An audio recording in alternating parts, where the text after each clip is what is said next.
السلام علیکم گائے. آج کا دن بہت خاص ہے کیونکہ ہم پہنچ چکے ہیں ایک ایسے مقام پر جو ہر مسلمان کے دل کا ارمان ہوتا ہے، مسجد نبوی صلی اللہ علیہ وآلہ وسلم. یہ صرف ایک مسجد ہی نہیں بلکہ اسلام کا مرکز بھی ہے. آج کے ولاگ میں ہم اس مسجد کے مقامات کی تاریخ اور ان کی خوبصورتی اور ان کے اندر فیسلٹیز کا جائزہ دیں گے. تو چلیے شروع کرتے ہیں اس روحانی سفر کو. مسجد نبوی صلی اللہ علیہ وآلہ وسلم کی تعمیر 622 CE میں ہوئی جب نبی کریم صلی اللہ علیہ وآلہ وسلم ہجرت کر کے مدینہ منورہ آئے. یہ مسجد صرف عبادت کا مقام نہیں تھا بلکہ اسلامی دولت کا مرکزی نظام بھی یہیں سے چلا. پہلی دفعہ یہ مسجد مٹی کی اینٹوں اور کھجور کی شاخوں سے بنی تھی. آج جو مسجد ہم دیکھ رہے ہیں یہ مختلف حکمرانوں کی وجہ سے ہر دور میں تبدیل ہوتی رہی.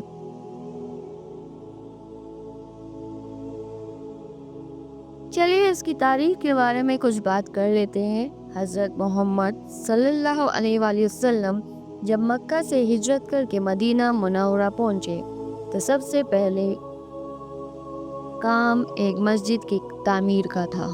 رسول اللہ صلی اللہ علیہ وآلہ وسلم نے جہاں ان کی اونٹنی قصوہ رک گئی وہی زمین خرید کر مسجد کی بنیاد رکھی. یہ زمین دو یتیم بچوں سہل اور سہیل کی تھی جسے حضرت ابوبکر رضی اللہ عنہ نے ان سے خریدا. اس مسجد کی تعمیر میں خود رسول اللہ صلی اللہ علیہ وسلم نے اپنے مبارک ہاتھوں سے حصہ لیا. صحابہ کرام اجمعین رضی اللہ عنہ بھی اس تعمیر میں شامل ہوئے.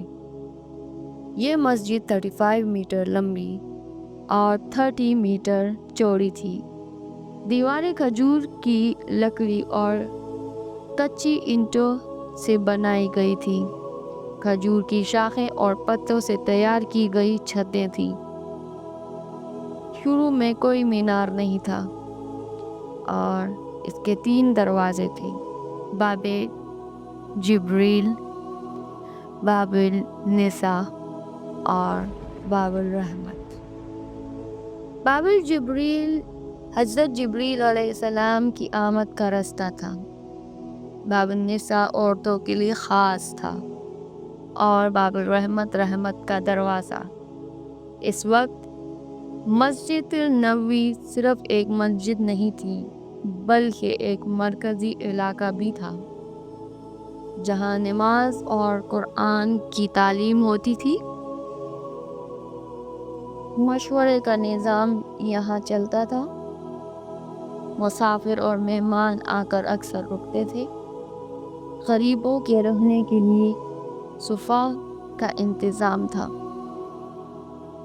رسول اللہ صلی اللہ علیہ وسلم کا اس دنیا سے جانے کے بعد تو صحابہ کرام رضی اللہ عنہ نے اس مسجد کی حفاظت اور بہتری کا سلسلہ جاری رکھا. پہلی مرتبہ اس مسجد کی توسیع حضرت عثمان رضی اللہ عنہ کے دور خلافت میں ہوئی. مسجد کا ایریا بڑھا دیا گیا، دیواروں اور چھتوں کو مضبوط بنایا گیا اور پہلی دفعہ پتھر اور لکڑی کا استعمال کیا گیا. عباسی اور اموی دور کی تعمیر ایسی تھی جس میں حضرت عمر رضی اللہ عنہ اور حضرت عثمان رضی اللہ عنہ کے بعد بنو امیہ اور بنو عباس کے حکمرانوں نے بھی مسجد کو بہتر بنایا. مینار اور ڈوم بنائے گئے، مسجد کا حصہ اور بڑھایا گیا اور یہاں پر ٹائل ورک کا استعمال شروع ہوا. سب سے پہلے گنبد سلطان کلاؤن کے دور میں بنایا گیا۔ اس کے بعد 1837 میں اس گنبد کا رنگ سبز کیا گیا، جو آج بھی گنبد خضرا کے نام سے مشہور ہے۔ 16 سینچری میں سلطان عبد المجید نے مسجد نبوی کی سب سے عظیم توسیع کی۔ نیا محراب اور منبر بنایا گیا۔ مسجد کے اندر خطاطی اور نقاشی کے کام کیے گئے۔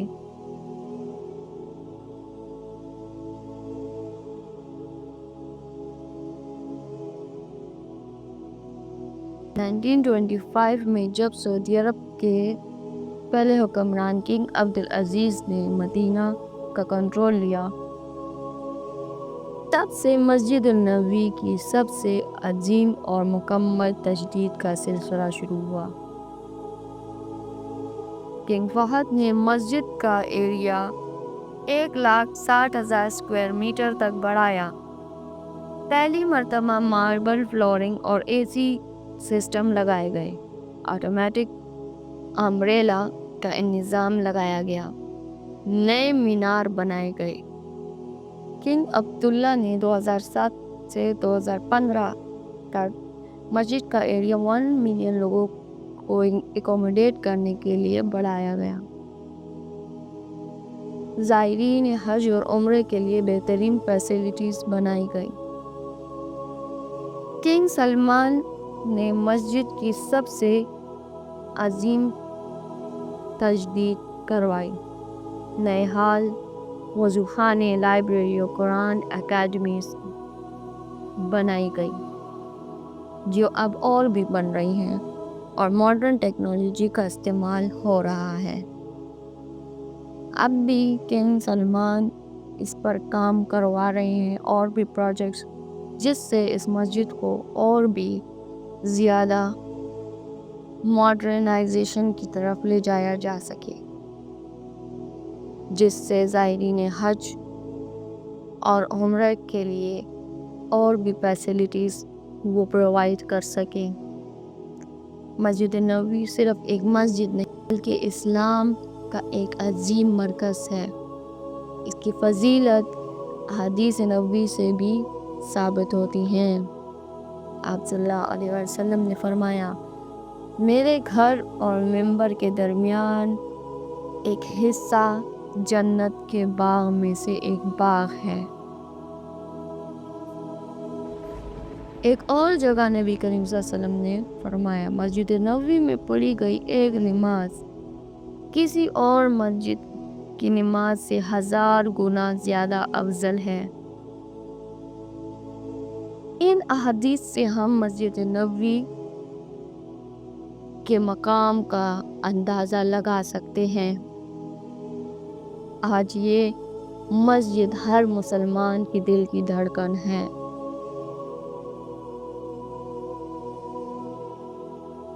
کہتے ہیں کچھ جگہ کا حسن ان کی عمارت سے نہیں بلکہ ان جذبات میں ہوتا ہے جو وہاں جانے والوں کے دلوں میں جاتا ہے۔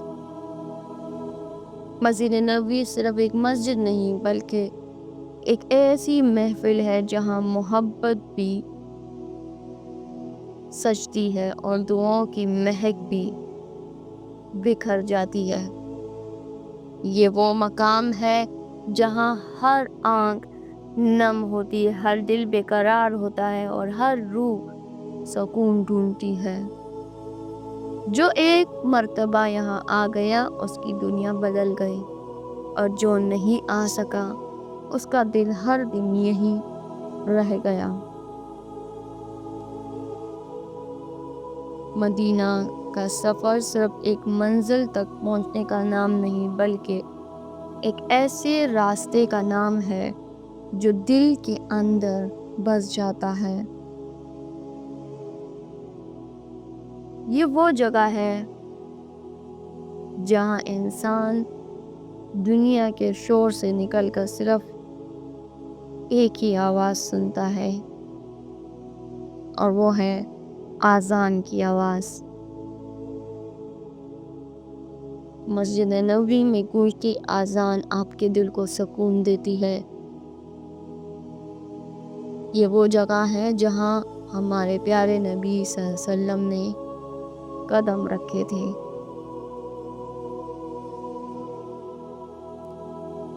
اور اب وقت ہے رخصت کا، مگر آج مدینہ میں چھوڑ کر جا رہے ہیں اپنا دل۔ یہ وعدہ ہے ایک دن پھر لوٹ کر آئیں گے، اور اسی جذبات کے ساتھ، اسی محبت کے ساتھ اور اسی چاہت کے ساتھ۔ جب تک زندگی ہے مدینہ کی یادیں دل کی روشنی بن کر چمکتی رہیں گی۔ جب تک سانس ہے روضے رسول صلی اللہ علیہ وسلم کی مہکتی فضاؤں کی تمنا دل میں بستی رہے گی۔